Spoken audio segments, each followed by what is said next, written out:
안녕하십니까. 개요병원의 연구소장으로 근무하고 있는 손인계라고 합니다. 지난 시간에 수면의 정상적인 측면들에 대해서 강의를 들으셨을 겁니다. 저는 이어서 불면증이 있으신 분들의 경우에 어떠한 행동 수칙들을 지키게 되면은 그 불면증의 고통에서 벗어날 수 있는지에 대한 것들을 원리에 기반을 해서 설명을 드리겠습니다. 자동차에 연비가 있다, 그런 말씀은 다 들어보셨을 겁니다. 휘발유 1리터로 몇 킬로미터를 갈 수 있느냐 하는 것들인데요. 흔히 연비가 높은 차가 좋은 차라고 할 수 있겠죠. 수면에도 그와 비슷하게 수면 효율이라는 개념이 존재합니다. 수면 효율이라는 개념은 현대의학에서 불면증을 정의할 때 굉장히 중요하게 생각하는 부분인데요.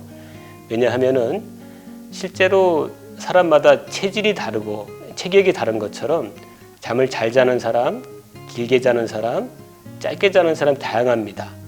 그래서 가장 불면증에 있어서 고려돼야 되는 부분은 실제 몇 시간을 주무셨느냐 하는 부분들이 아니고 수면 효율이 얼마나 높은가입니다. 우리가 수면 효율을 계산할 때는 분모에는 잠자리에 누워있는 시간을 두고요. 분자에는 실제 잠을 잔 시간을 놓게 됩니다. 예를 들어서 10시간을 잠자리에 누워있는데 9시간을 실제로 잤다 하는 경우에는 그분의 수면 효율은 90%다, 그렇게 말씀을 드릴 수가 있는 거죠. 그렇지만 불면증 환자분들의 경우에는 실제로 잠이 잘 안 오시니까 잠자리에 오래 누워 있는데 뒤척이다가 실제 잠자는 시간은 몇 시간 되지 않습니다. 그래서 자려고 10시간 누웠는데 실제로 잠든 시간이 6시간밖에 되지 않는다 하면은 수면 효율은 60%밖에 안 되는 것이죠. 그러면 우리가 건강한 수면 효율은 몇 프로를 기준으로 할까요? 과학적으로는 85% 정도는 지켜줘야 된다고 보고 있습니다. 그래서 앞서서 말씀드린 불면증 환자처럼 수면 효율이 60%, 70%밖에 안 되는 분들의 경우에는 수면 효율을 85%를 맞추기 위해서 뭔가 바꿔야 됩니다. 근데 실제 잠자는 시간을 바꿀 수는 없잖아요. 왜냐하면 잠을 마음대로 잔다고 하면은 불면증이 아니니까요. 그래서 우리가 할 수 있는 것은 분모, 그러니까 잠자리에 누워있는 시간을 바꾸는 것입니다. 잠자리에 누워있는 시간을 줄이면 되겠죠. 잠자리에 누워있는 시간을 줄이게 되면은 수면 효율이 올라가고, 수면 효율이 올라가게 되면은 숙면을 취하게 됩니다.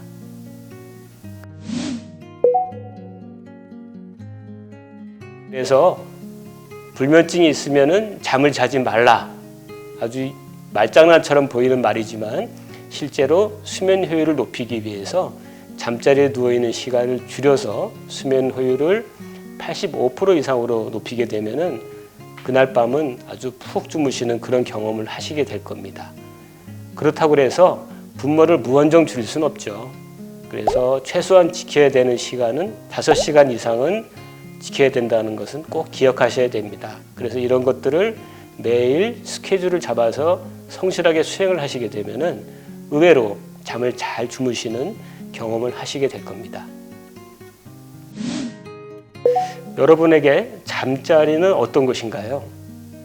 제가 이 질문을 던지는 이유는 사람들마다 의식적, 무의식적으로 잠자리의 의미가 전부 다 다르기 때문입니다.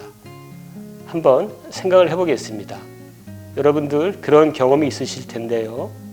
성당이나 교회나 절에 가게 되면은 뭔가 마음이 평안하고 힐링이 되는 그런 기억들이 있으실 겁니다.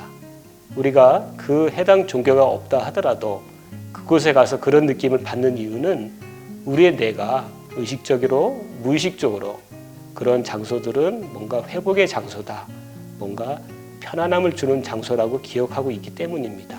그러한 현상을 우리가 조건화라고 하는데요. 이 조건화의 개념은 파블로프라는 러시아의 과학자가 처음 발견했습니다. 그 사람은 개가 음식을 보고 침을 흘리는 현상을 보였을 때 종소리를 들려주는 훈련을 시키게 되면은 나중에 음식이 없어도 종소리만 들려도 개가 침을 흘리는 그러한 현상들을 관찰을 하고 조건화라고 불렀습니다. 이 족고나의 현상은 우리 인간들의 정신세계 곳곳에서 나타날 수 있는데요. 우리가 다만 그것을 깨닫고 있지 못할 뿐입니다. 불면증이 있으신 분들은 잠을 자는 장소가, 잠자리가 고통스러운 전쟁터입니다.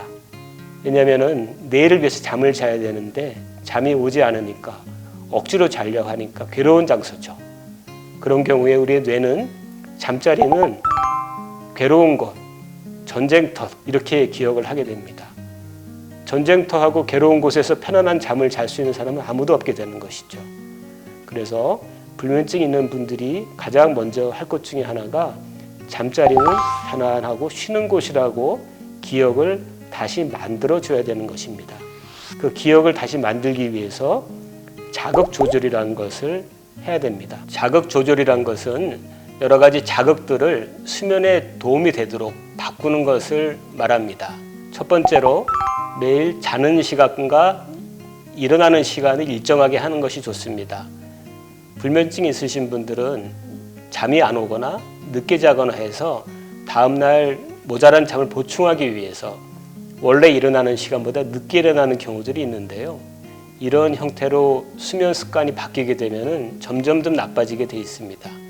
그래서 그런 경우에는 혹시 잠을 못 주무셨다 하더라도 일어나는 시간을 항상 일정하게 맞추셔서 일어나는 것이 좋습니다. 두 번째로 잠자리에서는 수면 외에 다른 활동을 하지 않는 것이 좋습니다.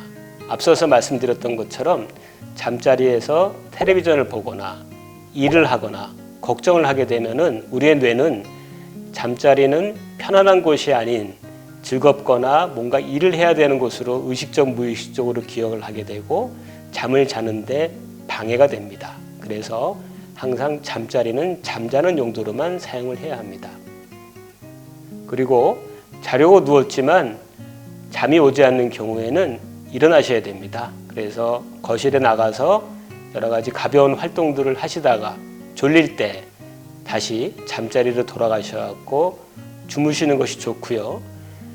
주무시다가 혹시 깼을 때도 마찬가지입니다. 그래서 깼을 때 잠이 오지 않는다 하면은 잠깐 밖에 나가서 좀 활동하시다가 다시 침실로 돌아가셔도 좋습니다.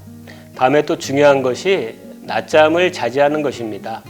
물론 이제 전날 잘 못 주무시는 경우에 잠깐의 낮잠이 도움이 될 수 있습니다. 그렇지만 낮잠은 15분 이상 넘지 않도록 하시는 것들이 그날 밤에 잠을 주무시는 것이 좋고요. 특히 오후 4시 이후에는 가급적 낮잠을 주무시지 않는 것이 바람직합니다. 그래서 주무시는데 숙면을 취하시는데 도움이 되는 여러 가지 행동 수칙들을 우리가 수면 위생이라고 부르는데요. 기본적인 수면 위생에 관련된 중요한 원칙들을 몇 가지 말씀을 드리겠습니다. 첫 번째로 각성제는 가급적 피하셔야 됩니다. 우리가 잘 알고 있는 각성제는 카페인이 들어있는 음료들, 그러니까 커피나 홍차, 녹차 등이 있겠고요. 담배도 역시 각성제 효과가 있습니다. 이런 것들은 불면증 있으신 분들은 특히 피하시는 것이 좋고요. 다음에 술도 좋지 않습니다. 술은 흔히 불면증이 있으신 경우에 잠을 자기 위해서 드시는 경우도 있는데요. 술을 처음에 먹으면은 술 기운에 잠이 오지만 술이 깰 때 우리 잠도 같이 깨게 됩니다. 과거에 혹시 그런 경험이 있으신지 모르겠는데요. 우리 과음을 했을 때 골아떨어지지만 새벽에 깨나서 잠이 다시 자기 어려웠던 그런 기억들을 한두 번 하셨을 겁니다. 술은 그렇게 잠을 유도할 때는 도움이 되지만 수면을 방해하기 때문에 특히 불면증이 있으신 분들은 가급적 피하시는 것이 좋고요.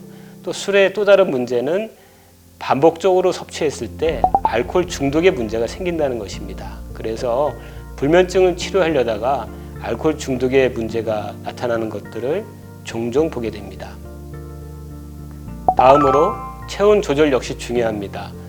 앞서 첫 번째 강의에서 잠깐 들으셨을 텐데요. 사람의 체온은 낮과 밤이 달라집니다. 낮에는 좀 올라갔다가 밤에는 내려가게 되는데요. 우리의 뇌는 체온이 내려가면은 이제 잘 때가 됐구나 그렇게 인식을 하게 됩니다. 그래서 침실은 가급적 서늘한 것이 좋고요. 또 저녁 시간에 체온이 내려가게 하기 위해서는 낮 시간에 체온을 높이는 것이 좋습니다. 체온을 높이는 대표적인 방법은 운동 같은 그런 활동들을 하는 것이기 때문에 운동이 수면에 도움이 되는 것입니다. 그 다음으로 신경을 써야 되는 부분들은 빛을 조절하는 것입니다. 낮 시간에 해가 떠 있을 때 우리는 활동을 하게 되고요. 저녁에 해가 지게 되면은 우리의 뇌는 밤이구나 생각해서 잠을 자려는 신호를 보내게 됩니다. 그런데 밤에 침실이 가로등이라든지 여러 가지 조명 때문에 밝다 그러면은 우리가 수면을 취할 수 없게 되는 것이거든요. 그래서 가로등 불빛들이 특히 문제가 한다 그러면은 암막 커튼을 설치하시는 것이 숙면을 취하시는데 도움이 되고요.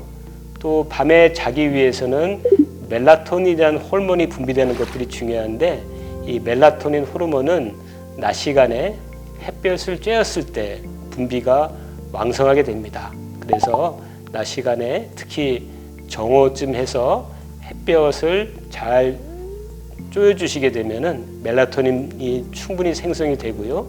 밤 시간에 자연스럽게 수면이 유도가 될 것입니다. 그 다음에 또 조심해야 되는 것들이 음식인데요.